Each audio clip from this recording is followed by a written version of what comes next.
Welcome to Reclaiming the Republic. This show is sponsored by reclaimingtherepublic.org. I am G.R. Mobley. This is an educational grassroots program focused on uniting and leading in restoring the Republic and placing the federal government back into the scope and framework of the Constitution once again. And welcome back. We are, let me see, how many weeks has it been since Constitution Day? Because, let me see, that was 1 week, 2 weeks. We're in the third week. And so it looks like because we've got a bit more to go, it might be just under 4 weeks of the Constitution Month. Just so you understand, if you don't go through the Constitution, you'll have no idea those things, those rights that you have and how they've been lost. This show is also sponsored by republicreview.org, and we're also the only show. We are the only show that gives you the academic evidence and the academic evidence-based solutions. If you're looking for furniture, we highly recommend timbernation.com for your solid hardwood furnishings. I mean, who doesn't want solid hardwood? It's not particle board. You don't get the formaldehyde poisoning. I mean, there's all sorts of reasons why, you're paying outrageous prices. I mean, if you look at how much you're paying for crappy furniture that's going to fall, it wouldn't even survive your next move. Take a look at timbernation.com. And we also are promoting the radio dust covers at radiodustcovers.com. Go check out what you can get and how you can actually protect your system, because if there's something that you use but you don't use it all the time, you have it off a lot, in other words, it's off and not running that often, then while it's running, you want to have it, while it's not running, you want to have it covered. Sometimes you don't want to, most of the time, you don't want to necessarily keep like a computer or an amplifier running and keep it covered because it's not allowing it to air. You'll overheat and destroy it. But, like a printer and some of those types of things, you can even keep those things on and they don't generate a lot of heat unless you're doing a lot of duty cycling. In other words, printing a lot of pages, then you want to make sure that your cover's off. But for the most part, protect your equipment and it will last longer. Red Pill Expo, getting closer and closer to Red Pill Expo. Hoping that you're planning on coming. If you haven't noticed the tone, the milieu, the environment, and the tyranny that we're looking at within the United States, we're steps away from actually turning into probably the most communist state in all of the world. And Biden doesn't care. He thinks he has all this power. Well, he believes because he's delusional. We have to wake him and the federal government up. And what's really sad is you're seeing more and more people being a part of the federal government that believe that they have unlimited powers. In watching some of the post, or I should say the inquisition of the January 6th and testimony in front of Congress and so forth, these men crying about, that they're out there supporting the Constitution and denying these people their rights and that these people are terrible people. Are you kidding me? Evil is good and good is evil because obviously that's the paradigm that they are creating in the way they're presenting the information, the way these guys are, these guards and security are talking. Are you kidding me? Man up and go read the Constitution and realize how you're on the wrong side of history. Anyway, what we want to do is we want to go straight into Professor Lash's 3-page dialogue regarding the ratification of the 14th Amendment. You're going to find this very interesting. And so our comment line is 425-270-5416. Now, to be clear, the Civil Rights Act was written at the very beginning of 1866. The 14th Amendment was ratified by, or actually was passed by both houses of Congress in, I believe it was June 1866. 1866 was also a big election year. And so for the ratification, because every 2 years, right, every 2 years there's this ratification, or actually not ratification, there's an election of all the representatives. And this is Kurt Lash's account of the ratification of the 14th Amendment, his historical account, as he goes through the records. For the ratification of the federal Constitution, the key votes occurred on different days in separate ratifying conventions. For the ratification of the 14th Amendment, the key vote took place on a single day, November 6, 1866. On that day, congressional Republicans won a landslide victory in the National Congress congressional elections. Both Republicans and Democrats made the election of 1866 a referendum on the 14th Amendment. Had the Republicans lost a congressional majority, this would have doomed any hopes for passing the amendment and may have triggered a new civil war. Instead, the Republicans received a national mandate to move forward in the effort to secure the amendment's ratification and protect the rights of the American citizens in the southern states. The conjunction of a proposed constitutional amendment and major national, and you remember, the 1866 was after the 14th Amendment, November 6, 1866.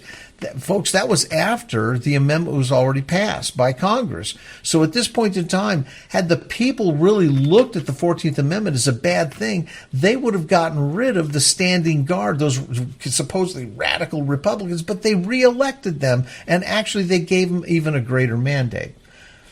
So anyway, the conjunction of a proposed constitutional amendment and a major national election created a political dynamic quite different than that which existed at the time of the founding in 1877.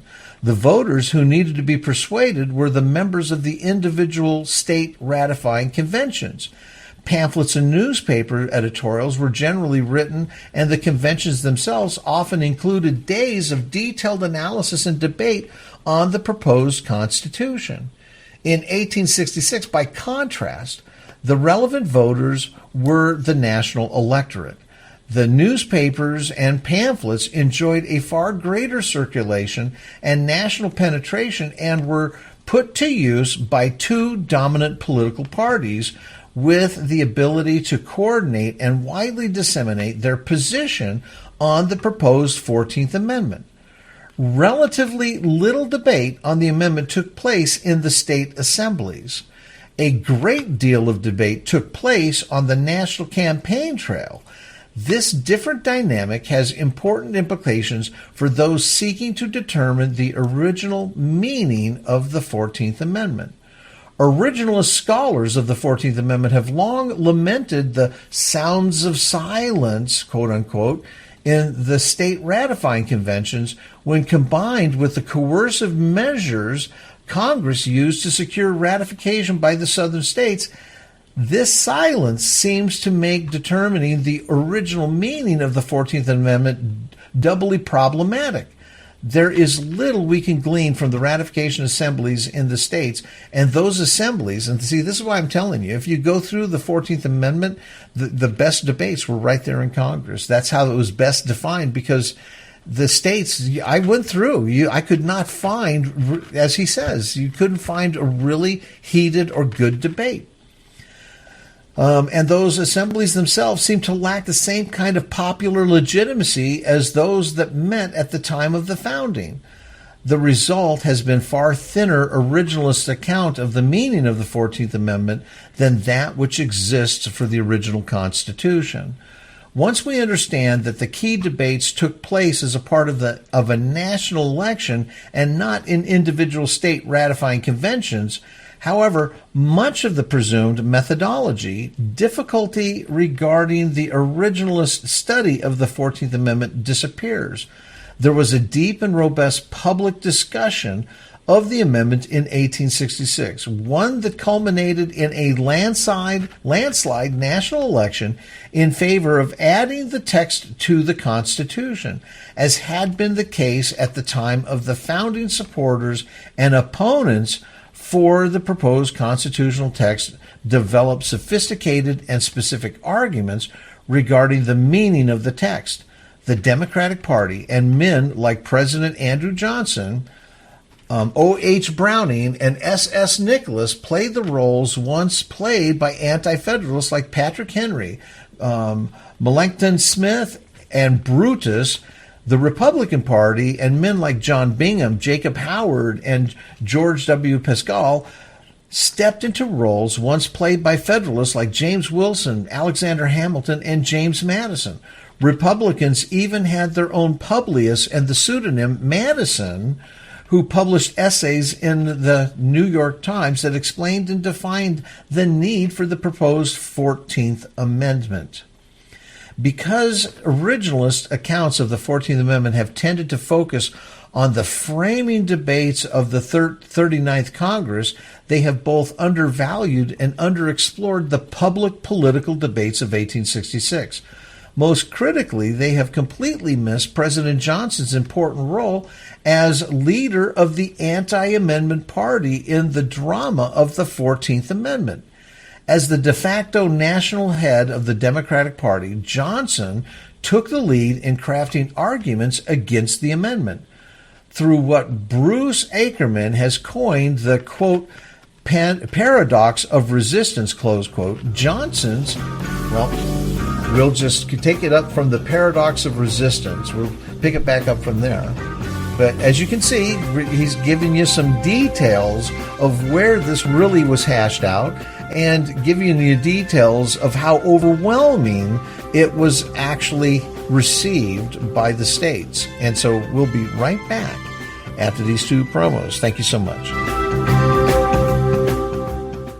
If you run a business or an organization, you already know email is an essential tool for communicating. If you're interested in reducing your overhead and increasing your productivity, I personally recommend you look into AdLocal email marketing services. AdLocal has a special offer for my listeners with email services that start at $10 a month for your first 1,000 addresses. If you want to increase customer retention, grow your market presence, track your statistics, and improve your engagement with your customers with modern, elegant emails that express the personality of your business with emails that integrate with your website, you need to contact AdLocal, and they handle the rest. Take it from me. AdLocal offers the best solutions for all organization sizes, and they lead with their pricing and their 24-hour customer service. Folks, it's time to call AdLocal at 866-88-ADLOCAL or visit them on the web at www.adlocal.com. If you've listened to my show, Reclaiming the Republic, then you should understand that the Constitution is neither a living document nor a noble guide to governance. In accordance to Article 7, the Constitution is a hard, fast contract, and the states are the only stakeholders in this contract. Integral in contract law, the stakeholders or states possess the inherent authority to exercise oversight and enforcement over their contract. This means they can audit the federal government by the contract, and with Republic Review, they can enforce compliance to their Constitution. Any single state can perform the audit, but when states begin to unite in the auditing process, this is what is referred to as Republic Review. Please read my argument for Republic Review as well as my description of the Republic Review model on reclaimingtherepublic.org. We even have a graphic flowchart that shows you how Republic Review works. If you want to learn more, contact me on Facebook or send me an email. Thank you.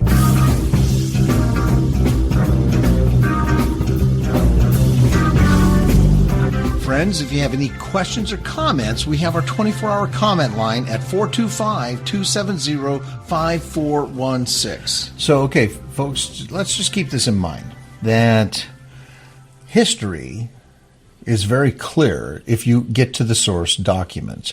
But when you start reading editorialized versions and people who are basically injecting their own narrative or a specific narrative for a specific purpose, then you can be very misled on history.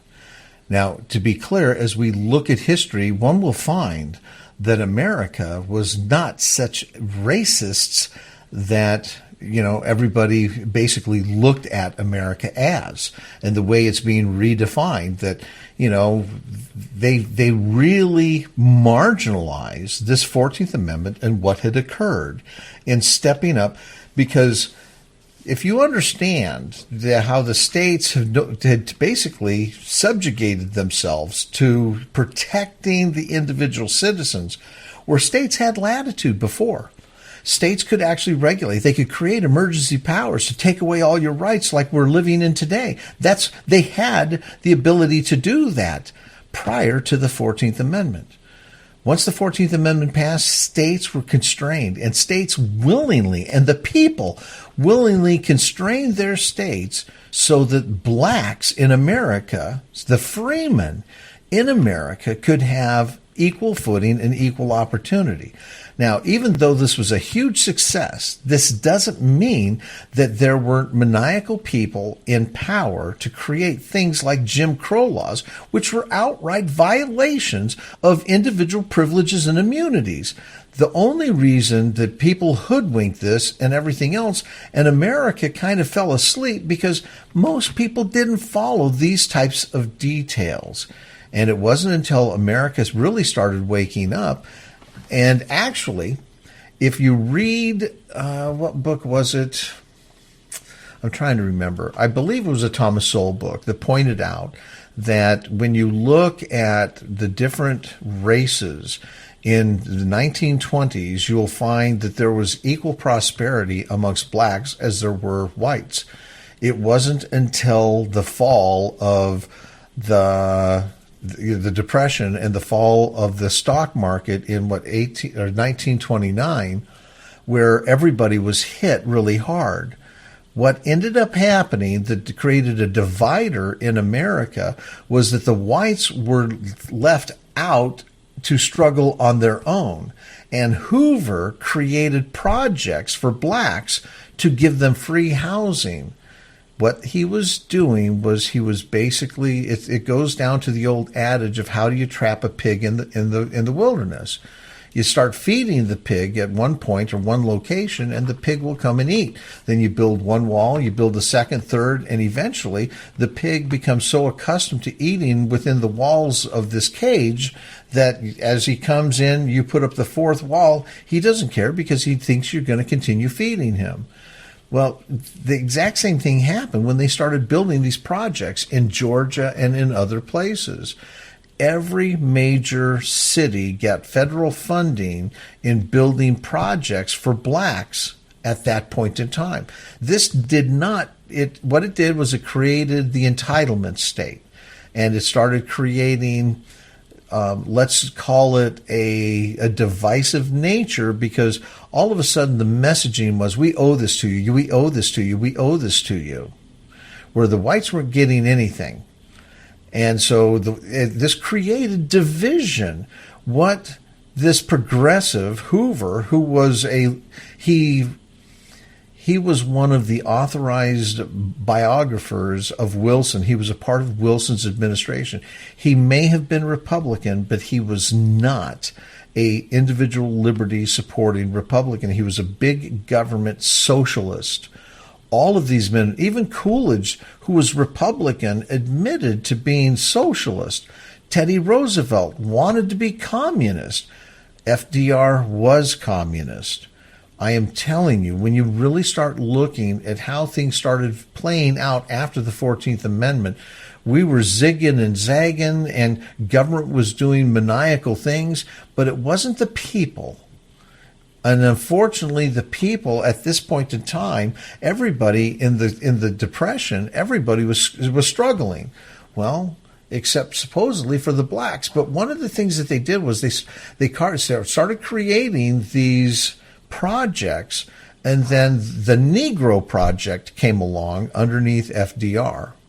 And the Negro Project was the establishment of Planned Parenthood and abortion clinics that they actually started locating close to these community centers where the blacks were being placed into these projects.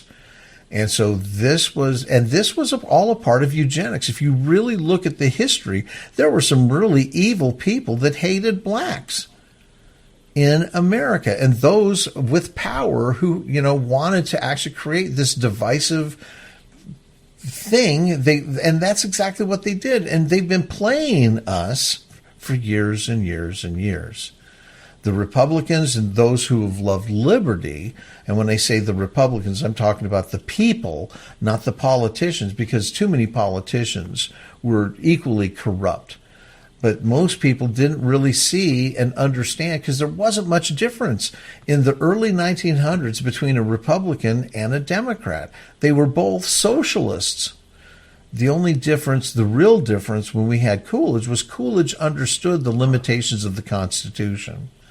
And so, anyway, I apologize for going down this, but I think that when you actually start really examining a macro view of our entire history, you will find that, yes, there were key players that were responsible for injecting divisive policies that created a division amongst blacks and whites in America and maintained that division up into today. It's even worse. And you're going, why? Why is it that we allow ourselves to be manipulated to taking these types of positions? Are we really predisposed at birth? No, we're not. We become predisposed because of the type of dialogue and the type of things that we're being taught. And our kids are all being taught in the school system of white guilt and all of these other things. I'm going, oh my gosh, we cannot allow this to continue. I got to say this right now. What is it going to take to get you involved? What is it going to take to stand up and stop this madness? Let me get on. While you're thinking about that, let me get on to what Professor Lash is talking about here. Through what Bruce Ackerman has coined the, quote, paradox of resistance, close quote, Johnson's sustained attempt to defeat the amendment both deepened and helped shape public understanding of the proposed text and its impacts on the autonomy of the states. It was President Johnson, for example, who first declared that congressional efforts to protect the, quote, privileges and immunities of citizens of the United States required a constitutional amendment.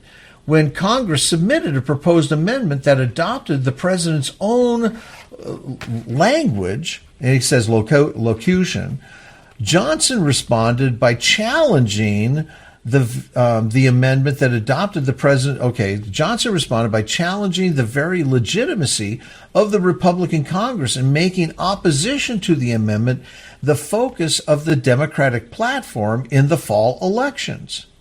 The subsequent national debate between Johnson and Democrats and congressional Republicans clarified the choice facing the country: either accept President Johnson's assurance that the southern states could be trusted to protect the national rights of American citizens, such as freedom of speech, assembly, or to adopt the 14th Amendment and empower the national government to protect the privileges and immunities of the citizens of the United States. Viewing the ratification of the 14th Amendment through the lens of a national election also allows us to see how politically salient events during the summer of 1866 transformed a dry theoretical discussion of the amendment's merits into an argument over was literally a matter of life and death in the southern states. The July 3rd, 1866 massacre of freedmen meeting in convention in New Orleans became a national scandal. Now, did you learn about this massacre in New Orleans? No, you didn't. And who did they massacre? It was the freedmen meeting in convention, particularly when it became clear that the state officials had led the attack. Republicans used the New Orleans not only as a stark example of the need to adopt the 14th Amendment in order to protect the rights of speech and assembly against the state abridgment, President Johnson's feckless response to the massacre only heightened public concerns that the administration had no intention of securing the rights of national citizenship in the southern states. This political blunder became a disaster when Johnson and Secretary of the Interior, O.H. Browning, published a letter representing the administration's position that the 14th Amendment was unnecessary in light of existing protections in state constitutions. Republicans around the country excoriated the letter and pointed to the blood-stained hands of Louisiana officials as evidence that the southern states could not be trusted to protect the national rights of speech and assembly. Only weeks after the publication of Browning's letter, Republicans enjoyed a landslide victory at the polls and a popular mandate to secure the ratification of the 14th Amendment. Despite the defeat of my policy, President Andrew Johnson had one final act to play in the drama of the 14th Amendment. And with that, we will actually take another break and we will wrap this up. And I hope you find that this look at history that Kurt Lash is providing is a better macro view of the 14th Amendment and how this nation absolutely needed. I mean, there was no reason why states didn't have Bill of Rights and protecting the U.S. citizens and their own citizens. We'll be right back after this. Folks, I'm constantly providing you with case after case and giving you both the empirical information as well as irrefutable academic evidence that the federal government is operating well outside the bounds of the Constitution. In measuring outlays, the federal government is spending over 80% of your tax dollars on unconstitutional government. This is why we don't need a balanced budget amendment. We just need to enforce the Constitution. So what is it going to take for you to take a stand in getting the federal government back into the framework of the Constitution? To be clear, the solution is simple and does not require much work on any one individual, especially if everyone contributed to the effort. We only ask that you make a commitment today to contributing however you can and make the difference necessary for our posterity's sake. Send me an email at info@reclaimingtherepublic.org and let me know how you'd like to help so we can help you save our republic. To become a citizen, one must take an oath to support and defend the Constitution. Those of us who are naturally born citizens are obligated and duty-bound to fulfill the same oath even though we're not required to take it because it is implied upon us at birth. This is why I cannot emphasize enough the importance in supporting businesses who are supporting our Constitution. We have to stop supporting businesses that have chosen to hide behind political correctness, and obviously we must stop supporting progressive businesses who are working to undermine our republic and our Constitution. Do not let businesses or organizations convince you that they are supporting the Constitution by supporting protests for social justice. By definition, social justice is the distribution of wealth, opportunities, and privileges within a society. In other words, they're calling for socialism, which is incompatible with individual liberty and individual sovereignty and our Constitution. With that, please consider supporting businesses who advertise on this show and this radio station.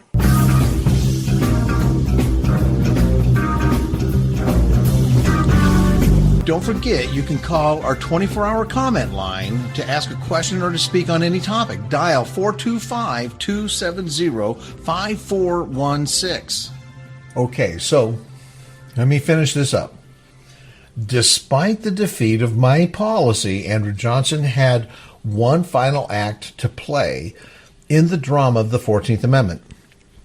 With ratification at an impasse, due to the Southern state policy of masterly inactivity, President Johnson met with conservative advisors and drafted an alternative amendment that he hoped would attract the support of Northern and Southern conservatives, unlike the proposed 14th Amendment, which declared that no state shall henceforth violate the rights of the citizens of the United States. Johnson's alternative version erased the proposed Privileges and Immunities Clause and replaced it with the passive reaffirmation of the Comity Clause. Instead of requiring states to enforce substantive rights like speech and assembly, Johnson's alternative would merely require the states provide equal access to a limited set of conferred rights. The proposal went nowhere, and Johnson proceeded to pass a series of legislative acts that ultimately secured the ratification of the amendment. Now, let me point out that what Johnson was doing as the Democrat, he was pointing out what the real problem was, or actually what the gem of the 14th Amendment truly was.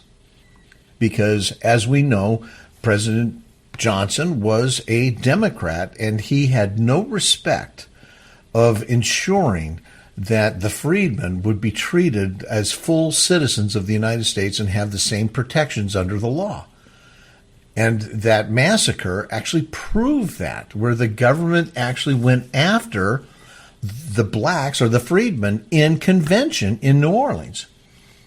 The 1866 national political struggle between Johnson and congressional Republicans opens a historical window on the original meaning and public understanding of Section 1 of the 14th Amendment by making the proposed amendment the focus of the dispute between the contending parties.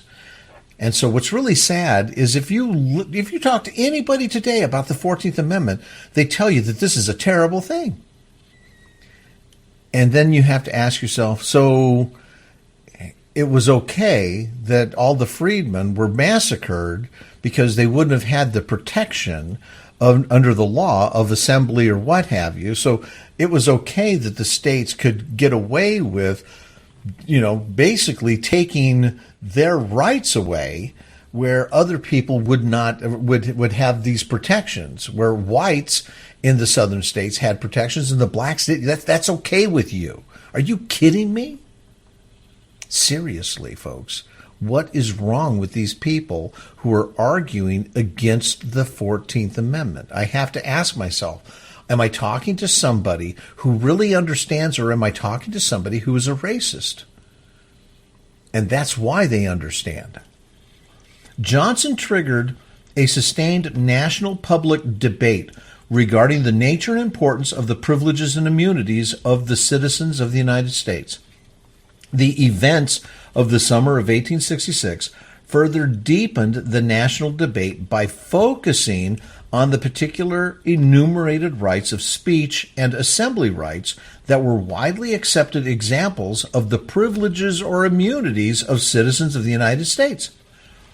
Johnson's final effort to replace the language of the Privileges or Immunities Clause with the language of the Comity Clause illustrates his understanding that the amendment as proposed was both different from and more expansive than the Comity Clause. This cuts equally against two recent lines of scholarship. One viewing the Privileges or Immunities Clause as providing nothing more than a degree of equal protection for state-conferred rights. Now, this is what a lot of conservatives are trying to argue. The other reading the clause as opening the door to judicial identification and enforcement of unenumerated rights. And that's absolutely happening by the left as well. But this amendment does not open that door of unenumerated rights. It only points to those, let's call them the protective clauses or the further declarations of protections that are defined within the Constitution. The third in a series of works on the origins of the Privileges and Immunities Clause, this article focuses on the public consideration of the 14th Amendment as proposed. Two previous articles considered the antebellum understanding of phrases like privileges and immunities of the citizens of the United States and the drafting debates in the 39th Congress. All three aspects pre-amendment legal understanding framers understanding the contemporaneous public understanding are critical components of a comprehensive view of the original meaning of the Privileges or Immunities Clause. Together, they mutually reinforce a conclusion that the phrase privileges and immunities of the citizens of the United States referred to the personal rights enumerated in the federal constitutions. These rights included substantive personal rights listed in the first 8 amendments, as well as the equal rights of sojourning citizens protected under the Comity Clause of Article 4. Now, I hope you found this both enlightening and informative, because most people are not real students of history, and we rely upon what I would say the revisionists and the progressives who are actually trying to rewrite with revisions of what they believe happened, because they're creating a very specific narrative to get you to believe a very specific thing.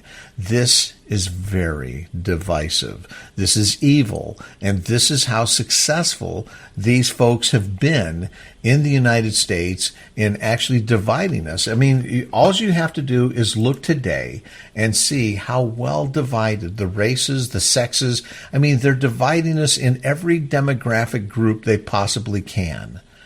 And why? Because they know if we unite and all stand for equal protection of liberty for all, and the individual rights of liberty and sovereignty to be protected, if we do that, if we unite upon individual liberty and individual sovereignty, that we all have the rights to choose for ourselves, then they've lost. It's that simple. The 15th Amendment. And so this was proposed in 1869 and ratified a year later. Section 1, the right of citizens of the United States to vote shall not be denied or abridged by the United States or by any state on account of race, color, or previous condition of servitude. So, in other words, another response to the South in trying to take away the rights to vote.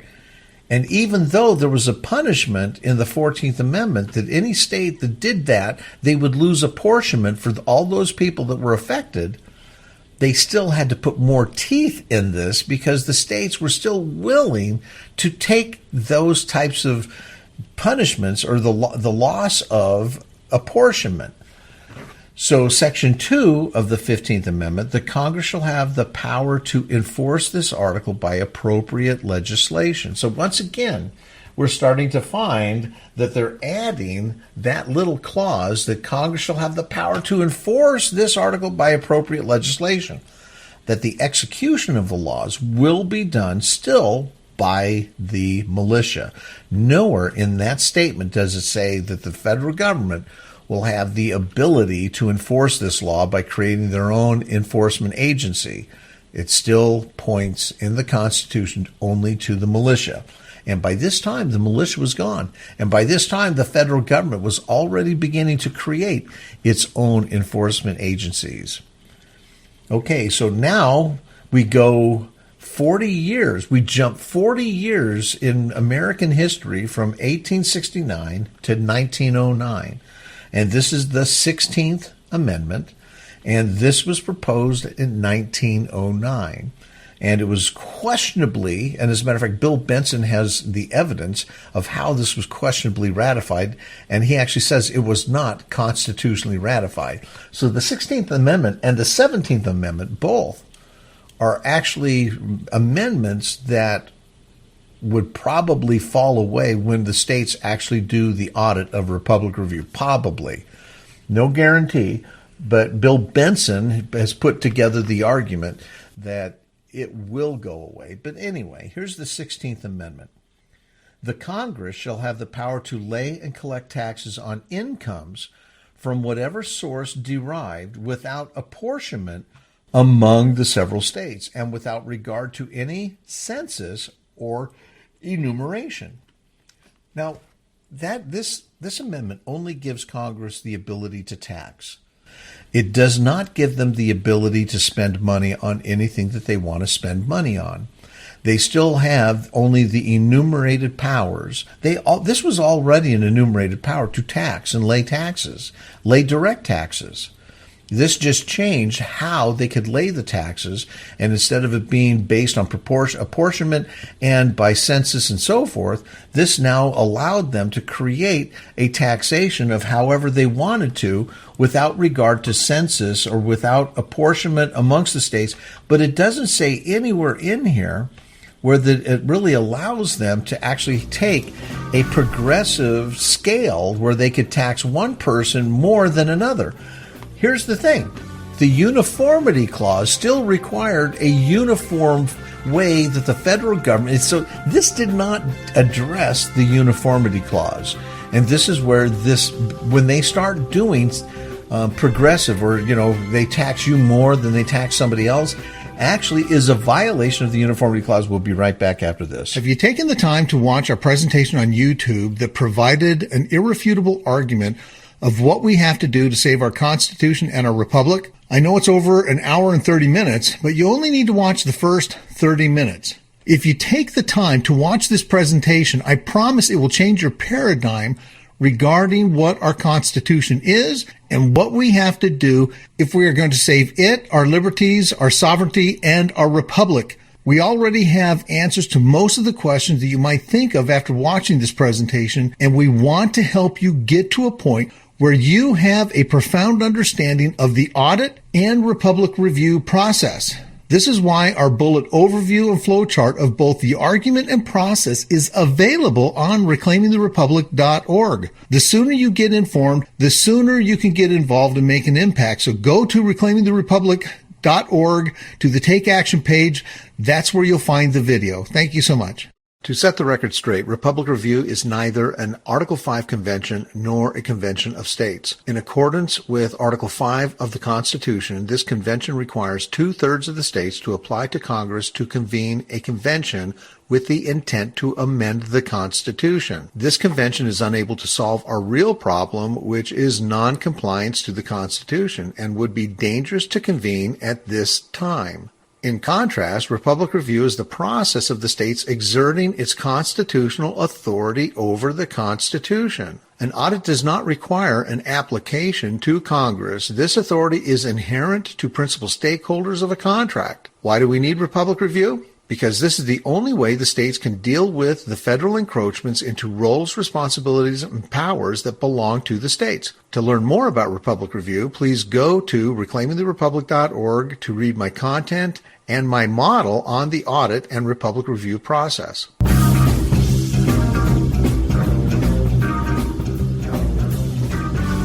As a reminder, if you have any questions or comments, we have a 24-hour comment line, 425-270-5416. Okay, so one of the things, I'm going to read Article 1, Section 8, and the preamble, because the preamble sets the tone of how the government is to treat the states. And it says right here, to lay taxes and collect duties, or to lay and collect taxes, duties, imposts, and excises, to pay the debts and provide for the common defense and general welfare of the United States, but all duties, imposts, and excises, all taxes, shall be uniform throughout the United States. And then it goes into listing what these powers are. And so keeping in mind that the uniformity clause requires that there has to be uniformity of how the taxes are being applied. So if they're going to tax people's income, it has to be uniform throughout the United States. Now, some people would argue, well, by creating a scale, if you make this much money, then you can, you only have to pay this much tax. And if you make more money, by creating this progressive scale, as long as it's applied to everybody, well, actually it's not. Because there are certain people that get what they call write-offs, and the way the tax system works, it is not uniform, because there are plenty of people that get these, what they call these exclusions, write-offs, or what have you, that make it so that they don't even pay hardly any taxes at all. Now, how is that uniform? It's not uniform. And what it does is it gives advantages to some and doesn't give the treatment of others. But this has never been argued. But the fact is this, and I'm going to read it again. Show me where they take out the uniformity and allow any arbitrary percentile and application to be done. The Congress shall have power to lay and collect taxes on incomes from whatever source derived, without apportionment among the several states and without regard to any census or enumeration. Okay, so they can apply taxes to income without regard of census or anything else, but it doesn't take, they do not mention that they can be ununiform, or they no longer have to apply the uniformity clause to these taxes. They didn't address it, which means that the uniformity clause still stands, that these taxes, these income taxes that they have, that they're deriving, have to be done within the constraints of that uniformity clause. But that is something that is not being applied. So anyway, Article 17, or the 17th Amendment. Tell me where, because there's lots of people that talk about this amendment is terrible. And I agree, it's a bad amendment because it removes the state's relationship with the Senate, because the Senate is supposed to be protecting the state's interests. That's the design of the Senate, because they're the sovereigns. And so by removing how the senators are chosen doesn't necessarily change that. But tell me where new powers are now given to the Senate, where the Senate can do things that the prior Senate couldn't do. Okay, so tell me that. As I read this, the Senate of the United States shall be composed of 2 senators from each state, elected by the people thereof for 6 years, and each senator shall have 1 vote. The electors in each state shall have the qualifications requisite for electors of the most numerous branch of the state legislatures. When vacancies happen in the so here's the question: if electors in the states shall have the qualifications requisite for electors, or the electors in each state. Why are they throwing this in here? They're not changing anything. The electors in each state shall have the qualifications requisite for electors of the most numerous branch of the state legislatures. Okay, so that's already in Article 1 of the Constitution. Don't understand why that was thrown in. That could actually be removed because it doesn't change anything other than how the Senates are, and the Senates are being composed.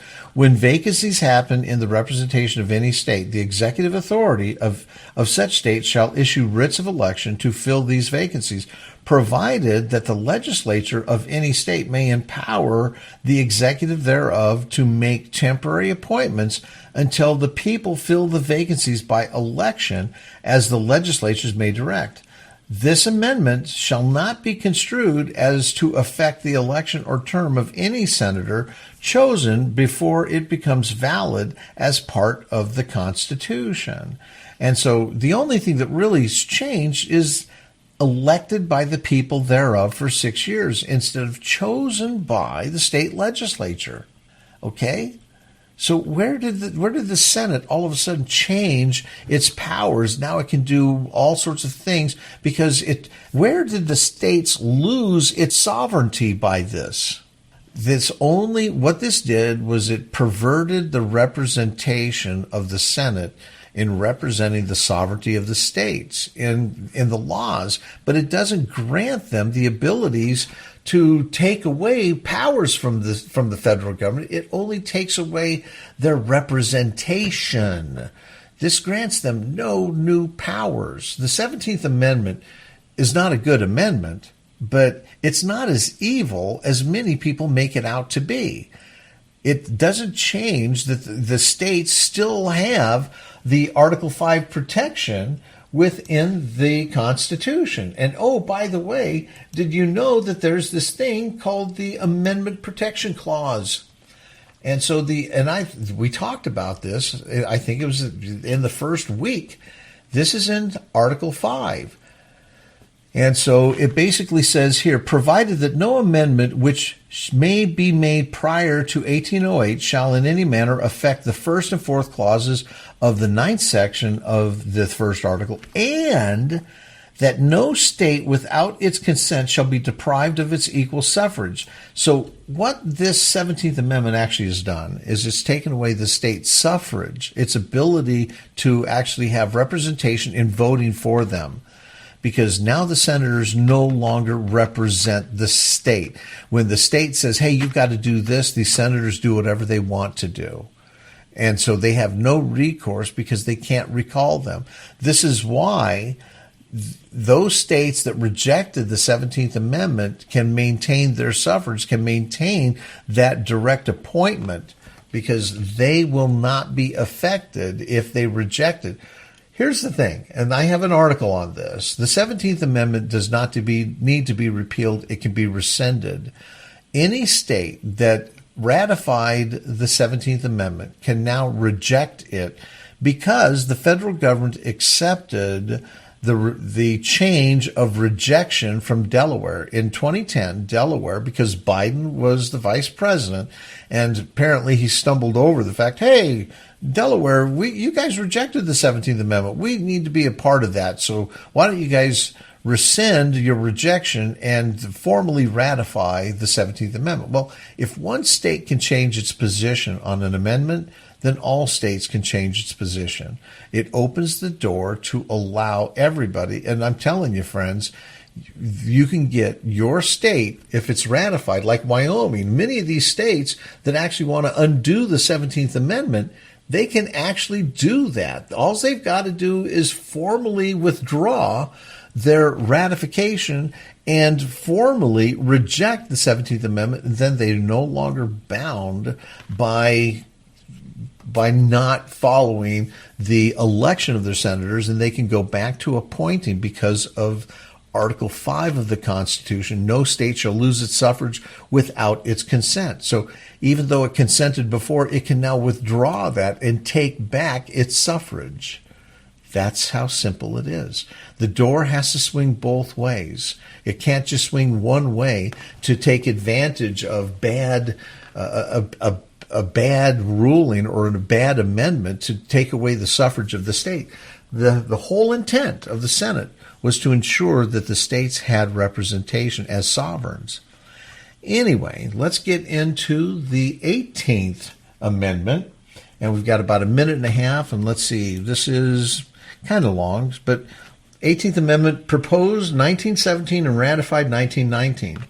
Section 1, after 1 year of the ratification of this article, the manufacture, sale, or transportation of intoxicating liquors within the importation thereof into or the exportation thereof from the United States and all territories subjects to the jurisdiction thereof for beverage purposes is hereby prohibited.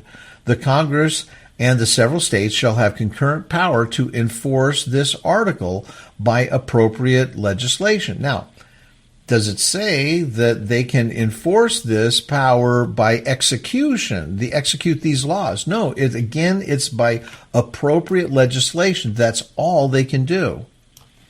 This third article shall be inoperative unless it shall be ratified as an amendment to the Constitution by the legislatures of the several states, as provided in the Constitution within the 7 years from the date of the submission hereof to the states by the Congress. So in other words, for the first time, they put this limitation or an expiration date that this amendment can float out there for 7 years. And so, because it says right there, 7 years from the date of submission. And if it doesn't get ratified by then, it basically expires. They didn't do a very good job in putting that into wording, but what they did do here was they created a new power or a new law that the federal government would have jurisdiction over by stopping the production of hard liquor. Now, this didn't give them the ability to create their own enforcement. The militia was still the only means of enforcement. I'm G.R. Mobley. We're reclaiming the Republic, and we need your help. God bless. Folks, as you know, online fraud is on the rise, and it's more important than ever for your new and existing customers to be able to determine whether they are using a website with a secured connection. If you didn't know, Google mandated in 2017 that all data submitted to its linked websites must be secure with SSL certificates. Without SSL certificates, your site is listed by Google as not secure. In other words, without these certificates, your site will be harder to find, and this will impact new traffic and ultimately your revenue. Whether you're a blogger or in e-commerce, AdLocal will help protect your website from all forms of data breaches, phishing scams, and build a secure environment for your businesses, big or small. Contact AdLocal by calling 866-88-ADLOCAL or visit them on the web at www.adlocal.com for custom pricing.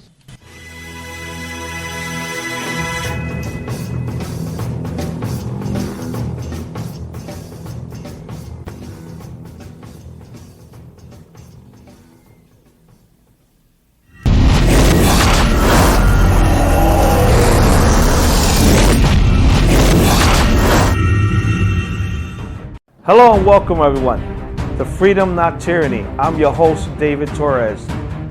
This is a show about you, about your rights, your freedom. A different show. A show about big government versus little government. A show about your Second Amendment rights. A show about your freedom, your rights to vote.